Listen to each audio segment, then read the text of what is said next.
Sophie! Ma'am, may tell something about this song. Kumusta po during the recording? Ano po yung nararamdaman? Grabe, naiyak nga ako.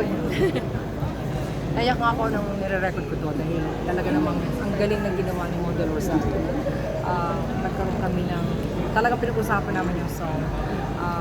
For God, country, and people. I think it's about time. I've been also recording mga songs na yung mga pagkakaisa, sama-sama. Pero this is the best song. Talagang gusto ko i-dedicate sa inyo. It's an advocacy song. It is an advocacy song. Kumusta po, ano po yung response kaagad ng public? Ay, grabe. Kumusta po yung crowd? Grabe ang crowd, grabe ang response ng ating mga kababayan. Talagang feel na feel nila yung song, yung mga kataga ng bawat line. Ano po, talaga namang tatamaan ka sa puso mo na Pilipino pala ako. Bakit ganito ang iniisip ko? So, ito po yun, no? Na talagang tayong lahat ay mapagmahal, no? Matyaga, mapagpasensya, may puso. Pilipino. Mga katangian po ng mga Pilipino. Yes, katangian. Inilalabas natin lahat dito. Kaya makikita natin sa lahat kung sino man nagsasalita, kung sino man ang kausap natin. Doon natin nalalaman kung nakifeel niya na talaga siya ay Pilipino. What's your favorite line in the song? Pilipino ako, di mabibili, bakal ang paninindigan. At yung nandoon na Diyos, meron tayong isa pang talagang pag-asa, ang Diyos. Yun ang pinaka magandang line doon. Ibig ko sabihin, pag tayo ay nasa Diyos, hindi lang yung nagkakasakit tayo at doon tayo nagdadasal. Hindi po. Araw-araw po yun, lumapit tayo sa Kanya. Yun lamang po. Everything will be fine. Last na lang po, before this year ends, 2025, approaching the 2026, another year of us, ano po yung pinagpapasalamat niyo at ano naman po yung paghahanda na ginagawa niyo for this coming another year?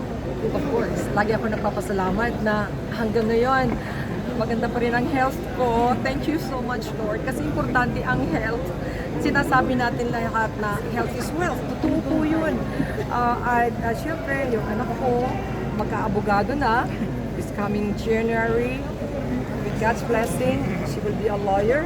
Yung mga kapatid ko, sila ate ko nasa akin, sila ay lahat kami, my brother, God and everybody na mahal ko sa buhay. Yung mga narito sa paligid ko ngayon, natutuwa po ako. Maraming salamat sa inyo.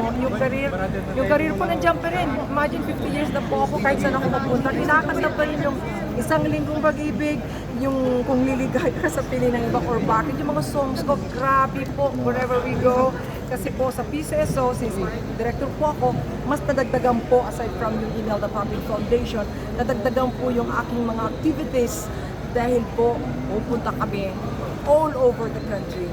Kahit po sa Mindanao, Visayas, iniikot po namin talaga para makita ang presence po namin na kami po talaga ay tumutulong at nagaling sa puso. At siyempre, meron pong instruction ng Presidente na kami ay bababa.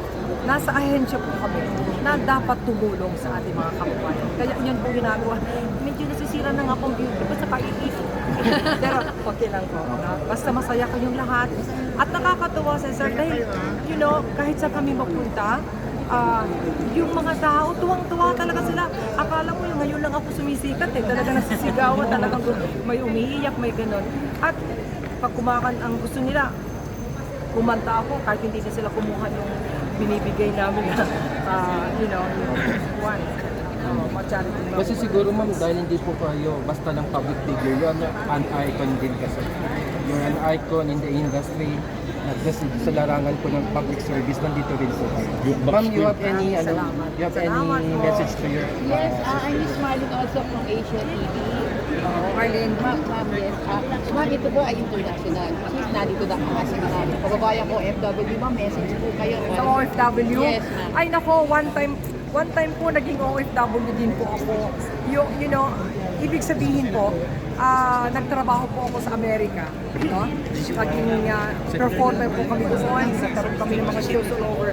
Kasi the moment po na wala ka sa Pilipinas, nagtrabaho ka sa ibang bansa, whether you're a nurse, you're a doctor, you're a performer, you call them OFW. So, nararamdaman ko po ang damdamin ng lahat ng nagtatrabaho sa ibang bansa. Okay.